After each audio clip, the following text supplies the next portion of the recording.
President Biden is now headed to Europe. He'll look for ways to stop Russia's invasion of Ukraine. As Skylar Henry explains, he'll meet with NATO and G7 allies to discuss the next steps to punish Russia.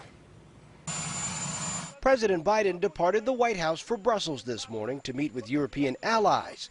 Reporters asked about the possibility of Russia using chemical weapons against Ukraine. I think it's a real threat.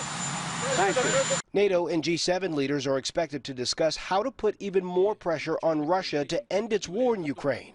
Those steps could include more sanctions and plans for tougher enforcement of existing sanctions to ensure Russians being targeted can't evade the punishments. Ukrainian President Volodymyr Zelensky is expected to address the meetings virtually. Ukraine has been pushing for EU and NATO membership, but isn't a part of either alliance.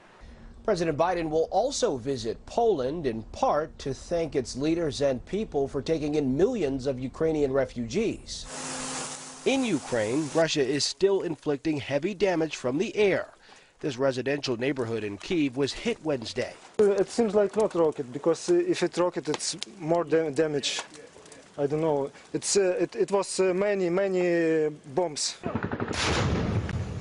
On the ground, Ukrainian forces and civilians are on the counteroffensive. They recaptured a key town outside Kyiv this week. Military analysts say Russian troops have made surprisingly slow progress as they face determined Ukrainians.